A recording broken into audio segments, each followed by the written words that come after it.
કાલે આપણે સ્થૂળ સૂક્ષ્મ અને કારણની વાત કરી. સ્થૂળ સૂક્ષ્મ અને કારણ એ જીવના 3 દેહ છે અને એ જીવની માયા છે. વિરાટ સૂત્રાત્માના વ્યાકૃત એ ઈશ્વરની માયા છે. એવી એ તે કોઈ રીતે જીવથી જુદી પડતી નથી. માટે જીવને સંતનો સમાગમ મળે એક જ વાત છે. મેં કીધું ને, દરેક શાસ્ત્રમાં આ જ વાત શોધવાની. સંત સમાગમ સિવાય કોઈ પછી અંગુલિક રાક્ષસ હોય, કે પછી મૂંજો પાપનો પર્વત મૂંજો સૂરો હોય, કે ભડલીનો ભાણખાચર હોય, કે પછી લોધિકા દરબાર અભેશી હોય, મહાપાપીઓ હોય એને જો સંતનો સમાગમ મળી જાય તો કામ થઈ જાય. વાલેરો વરુ હોય, વાલેરા વરુની કથા સાંભળેલી હશે બધાએ. વાલેરા વરુના 2 ભાઈઓ, વાલેરા વરુ અને બીજો ભાઈ હતો.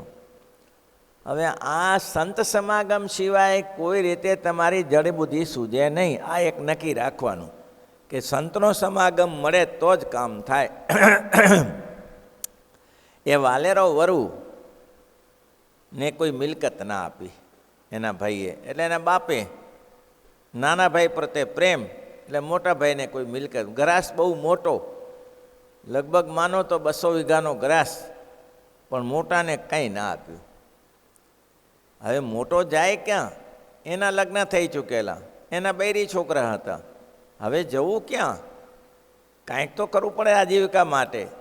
એટલે એને આજીજી કરી કે મને કંઈક આપો. તો એના બાપે સ્પષ્ટ ના પાડી દીધી કે નહીં મળી શકે તને કાંઈ. એટલે પછી આને થયું કે હવે આ કંઈ કરી શકાય એવું નથી. હવે તો એને સામે પડ્યા સિવાય છૂટકો નથી. એટલે એને ધાડપાડ ચલાવી. ધાડપાડમાં એટલા એરિયાને રંજન કરી નાખ્યો. અરે રંજન કરી નાખ્યો એટલે કોઈ મા બાપ દીકરા જોયા નહીં. એટલે સ્ત્રીઓ કરગરતી હોય કે મારું સૌભાગ્ય તોડી નાખશો ભાઈ, રહેવા દો, ખોડો પાથરું, પણ એક ના સાંભળે. તારે જે લેવું હોય તો લઈ જા. નવા નાના નાના છોકરાને કાપી નાખે. અરે બાપા, શું લાભ થશે આ નિર્દોષ? તો કે ના, અને લૂંટે, મારીને પછી લૂંટી જાય. બારોટે ચડ્યા મારા બેટા. ટુકડી ભેગી કરી, 15-20 જણાની ટુકડી, જ્યાં જાય તો ઉથલ પાથલ કરી નાખે. લોકો ત્રાહી પોકારી જાય એરિયામાં. ભગવાન જાણે. પછી ઘણો સમય થયો ત્યારે વાલેરા વરુની ટુકડી એ પંથકમાં, ઉના પંથકમાં ફરતી હતી. સંત સમાગમ સિવાય કોઈ ઉપાય નથી. ગમે તેવા રાક્ષસને નીચે પાડવો એ સંત જ પાડી શકે. બાપ ન પાડી શકે, મા ન પાડી શકે, કોઈની તાકાત નથી. ત્યાં વાલેરા વરુની ટુકડી આવી. હવે સ્વામી તો એકલા ન હોય, 5-10 હરિભક્તો હોય, ફરવા જતા હોય. એટલે ગામડામાં બધા હરિભક્તોને બંદૂક લઈને ઊભા થઈ ગયા. સાવધાન થઈ જાઓ, જે હોય તો આપી દો, નહીં તો મારી નાખીશું. ગુણાતીતાન સમય કે અમારી પાસે તો કાંઈ હોય નહીં, પણ આ હરિભક્તોની પાસે હોય એ તમને આપી દઈએ. પણ તમે કોની ટુકડીના છો? કોની જમાતના છો? તો કે અમે છીએ વાલેરા વરુના. ભાઈ તમે લઈ જાઓ એમાં તમે સમજ છીએ, ભલે લઈ જાઓ, તમારો આ ધંધો છે, પણ મૂળ માણસને તો મળાવો. એ જે કંઈ આપી દઈએ અમે તો, એ જે કહેશે એ આપી દેશું. પહેલાં સંમત થયા કે વાંધો નહીં, એમાં શું, સાધુ છે અને આપણે લઈ જઈએ. હવે એને સામે આગળ પડાવ હતો. આ લોકો તો ગમે તો જંગલ સિવાય ક્યાં પડાવ, કોણ સંગ્રહ જંગલમાં? આ વાલેરા વરુની વાત ગુણાતીતાન સ્વામીના પ્રસંગ છે ને, બધા સંતો ગાય છે અને ગાવા જેવી છે. કેવો એક મરદ માણસ અને કેવી હાલત થઈ ગઈ. પછી સ્વામીને લઈ ગયા. એટલે સાધુ તો સાધુને ગમે તેમ ભાઈ, ગમે તેવો લૂંટારો હોય, ધાડ પાડવો હોય, સાધુને નમે છે. અરે રાક્ષસ જેવા રાક્ષસ સાધુને નમે છે. ભગવી ચિથરી જોવે ને એટલે નમસ્કાર કરે. એટલે વાલેલા વરુને ક્યાં ગયા એટલે ઊભો થયો, સ્વામીનું સન્માન કર્યું. આવો બાપજી, પધારો પધારો. સ્વામી પધાર્યા કે ભાઈ, આ તમારા માણસો લૂંટવા આવ્યા હતા, એટલે અમે કીધું કે મૂળ માલિકને મળાવો, એટલે તમને મળવા આવ્યા છીએ. તો ભલું થયું, ભલે આવ્યા. કે સ્વામી કે એક વાત કહું વાલેરા,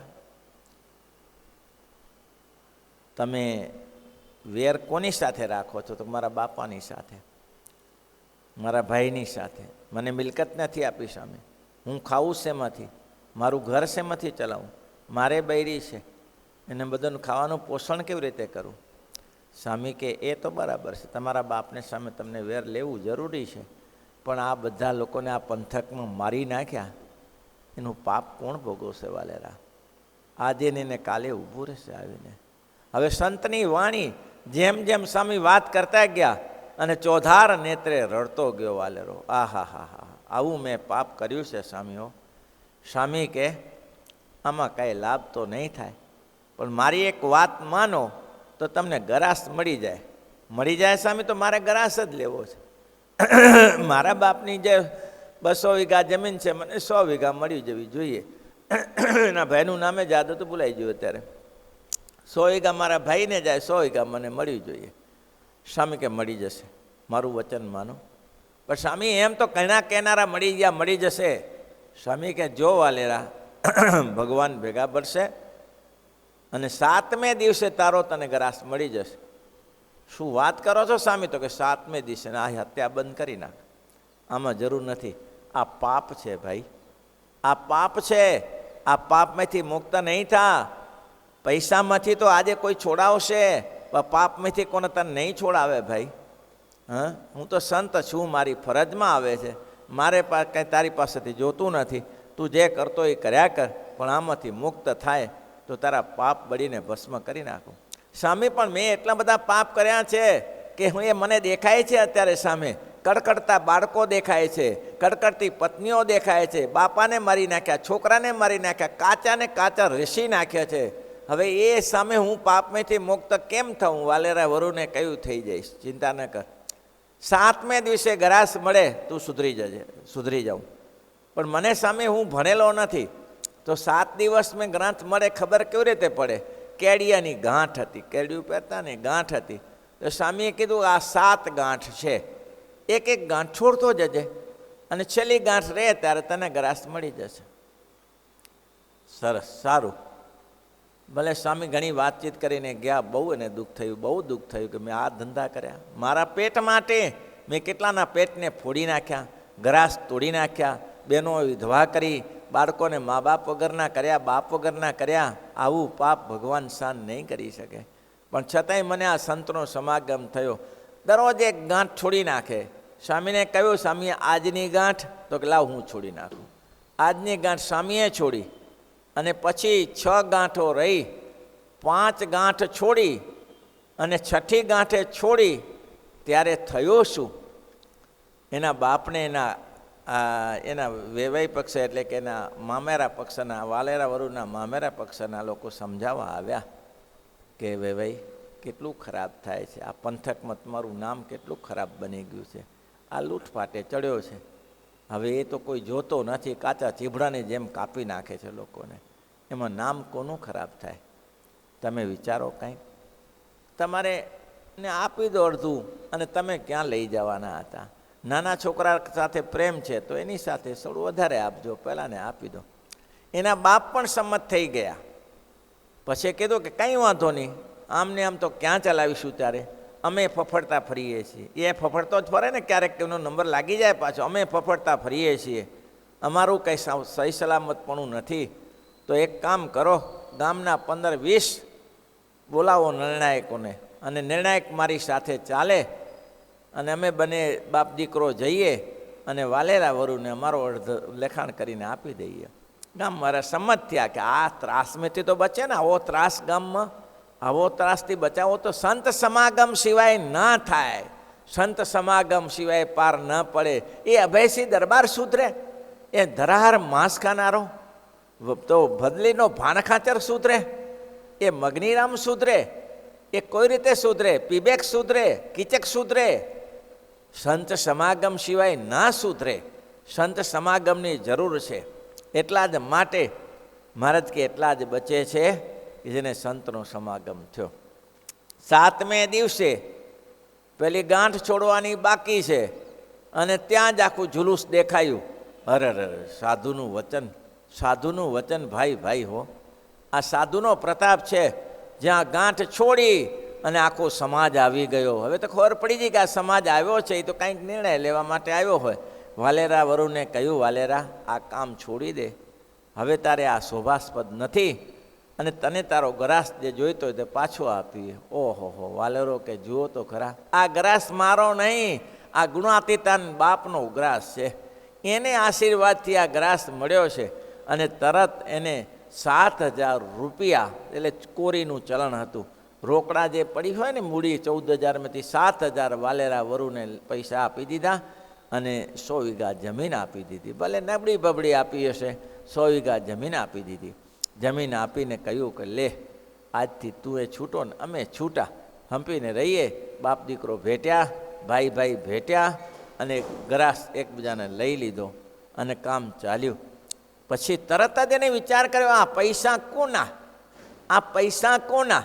મારા પૈસા છે?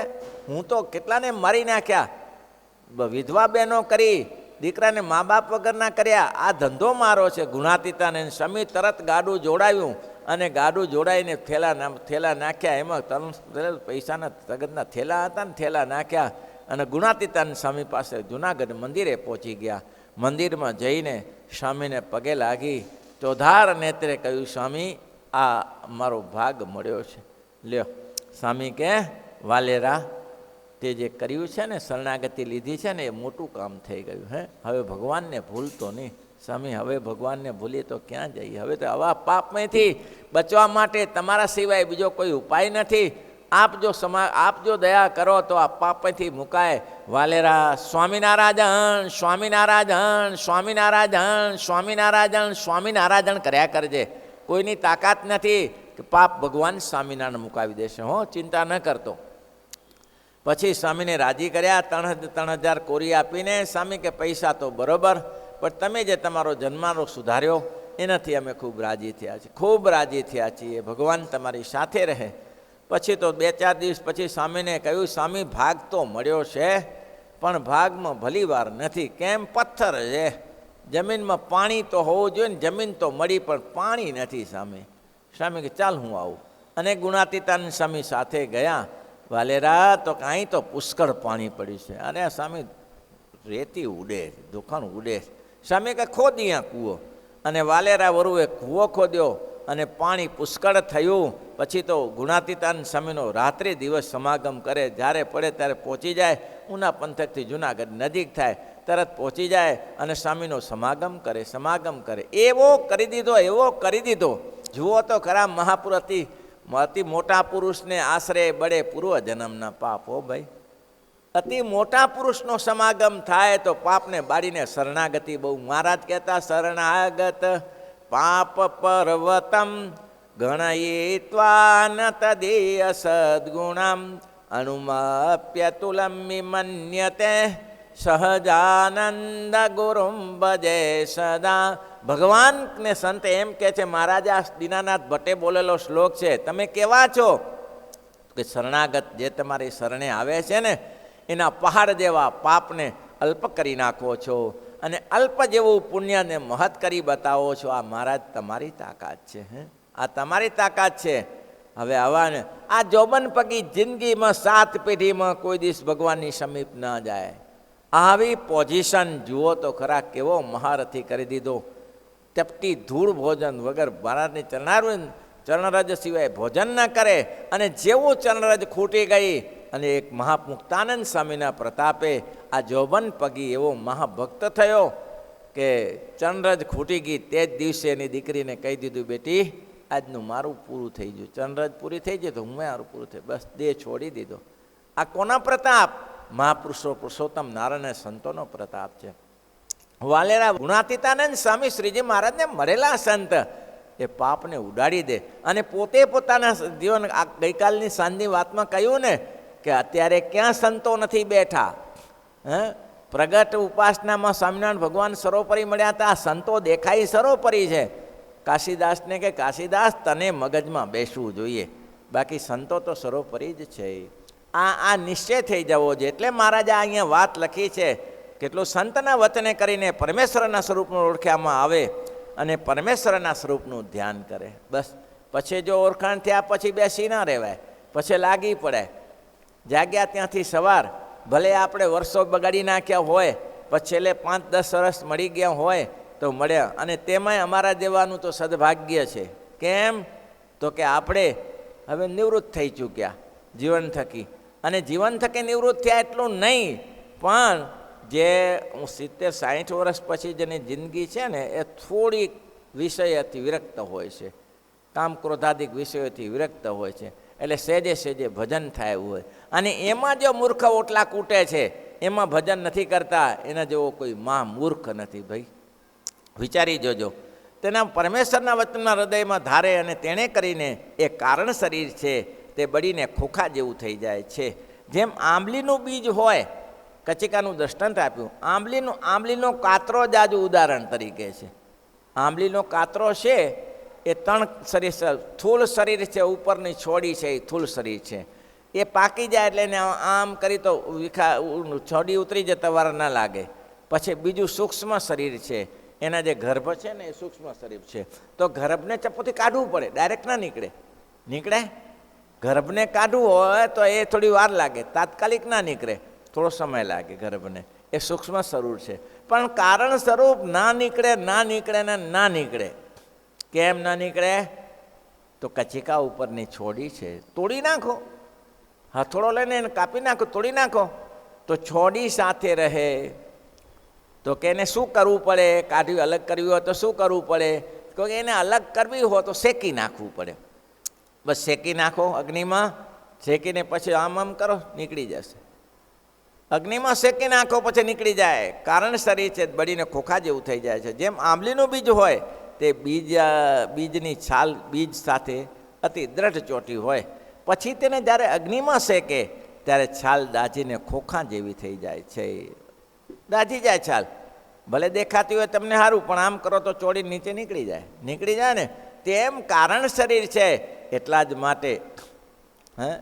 જ માટે મહારાજ કે આ વાત કરી છે, ધ્યાન કરો, બસ ધ્યાન કરો. ધ્યાન થાય કેમ? ધ્યાન કરવા બેસો, ધ્યાન થાય, બધું ટીખળ દેખાશે ચારે બાજુ. જેવી આંખ બંધ તો કરો, આંખ તો બંધ કરો, ગુલાબગીરી જેવું છે. કચ્છમાં ગુલાબગીરી, તે બધા સંતોને મહારાજ સવારે 3-4 વાગે ધ્યાનમાં બેસાડે નાહી ધોઈને, તો ગુલાબગીરી આવ્યો. ये सब क्या पाखंड है, ये तो ढोंग है, ये पाखंड है, ये क्या ध्यान कर, ध्यान तो मैं करूँगा. મહારાજ કે બેસને બોલવાનું રાડું પડવાની શું જરૂર છે? બેસ અહીંયા, બેઠો. 1 મિનિટ થઈ, 2 મિનિટથી કદડો અંદર બારે આવ્યો બધો, પત્ની ને છોકરા ને ઘર ને બધું ધંધો ને. હવે ઊભો થયો, એ ક્યાં બેઠે, એ કરના એ કરના, તો તારે કરવાનું છે, આને અહીંયા કરવાનું છે. બધા બેઠા એને ઊભો થયો, બબડતો હાલી ગયો. એમ ધ્યાન થાય. માનસી થાય તો ધ્યાન થાય. માનસી થાય 5 ટાઈમ નથી થતી તો ધ્યાન ક્યાંથી થાય? 5 ટાઈમ માનસી ના થાય, પેલું ત્યાંથી શુભ શરૂઆત કરાય. ધ્યાનથી ડાયરેક્ટ ધ્યાનમાં ના બેસી જવાય. બિલ્ડર થવું હોય તો ધીમે ધીમે નાના મકાનનો ધંધો શરૂ કરાય, અને પછી નાના કોન્ટ્રાક્ટ રાખીને પછી મોટા બિલ્ડરો થવાય. ડાયરેક્ટ જ ચડી બેસાય, નુકસાન જાય. પહોંચી જ નવારો, ગતાગમની ખબર નથી તમને, કડિયાને કેટલું કામ કરવું જોઈએ, મજૂરોને કેટલું કામ કરવું તમને ખબર નથી. કોઈ પણ બિગિનિંગ કરવી હોય ત્યારે ધીમે થાય. શુભ શરૂઆત કરીએ ને તો ધીમે કરાય, પછી એમાંથી પ્રગતિ થાય. આ ગુરુકુળ બનાવ્યું હશે ત્યારે શું હશે? 2-5 છોકરા લઈને બેસી ગયા હોઈએ, ના ઠેકાણા જમીનના, કાદવ ને કીચડ. અહીંયા આવે ને ચોમાસામાં આ ઋતુમાં તો પગ દેવાની જગ્યા નહીં, જે રૂમ હોય એટલામાં જ રહેવાય, એને ચક્રો મારવાના, બાકી તો કાદવ હોય બધી જગ્યાએ, રસ્તા તો હોતા હોય નહીં ચોમાસામાં એવું. પણ એમાંથી ધીમે છોકરો ધીમે મોટું થાય. એક દિવસમાં ઊંચીને ખેંચીને મોટું ના કરી નાખે. એ ભાઈ કરાય? ધીમે ખાતા છોકરોને ખાતા નાય ધોય બધું કરતા થઈ જાય ને એક દિવસ મરી જાય. આટલી વાર લાગે. એ છોકરો જોઈને બધા આપણે છોકરા જશું ને ત્યારે તો એને વાર શું લાગે? અને આ સૂર્ય ઉગે છે તે ધીમે પશ્ચિમ તરફ જાય કે નહીં, પૃથ્વી જતી હોય જે જાય, પણ એ કંઈ તાત્કાલિક ઉગ્યું ન થાય.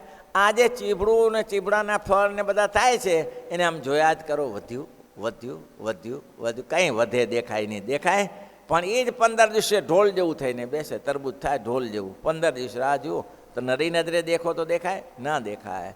એમ કોઈ પણ સાધના છે એ સાધના એક દિવસમાં થતી નથી. ધીમે ધીમે ધીમે સાધના કરો, આરંભ કરી દો, અને આરંભ કરશો તો જ તમને આ સાધનાની મજા પડશે.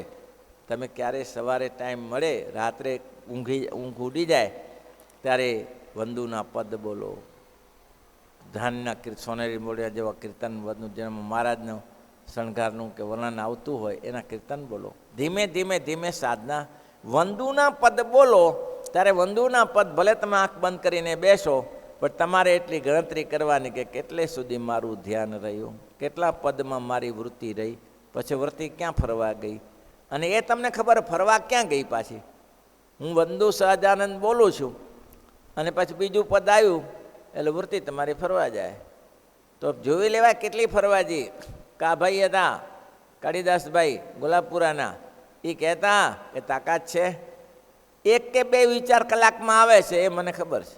હું આજે ગણ્યું, આજે મને આ બે વિચાર આવ્યા છે. કેવો સાવધાન માણસ કહેવાય. ધ્યાન કરવા બેસે એક બે વિચાર, હવે આપણે તો ગોળા ઉઠે છે, વિચાર છે એક બે ઉઠે, ગોળાની ગોળા ઉઠે છે, એને એક બે વિચાર પણ ધ્યાનમાં આવી જાય. એટલે મહારાજ કે આંબલીના કચેકાને પછી ચોળતા વાર ના કરીને કારણ શરીર શકાય ને આંબલીના ફોતરા પેઠે જુદું થઈ જાય, અને તે વિના બીજી કોટી ઉપાય કરો તોય પણ કારણ શરીરરૂપ જે આ અજ્ઞાન તેનો નાશ થતો નથી. એવી રીતે શ્રીજી મહારાજે વાર્તા કરી શ્રીપતિમ શ્રીધરમ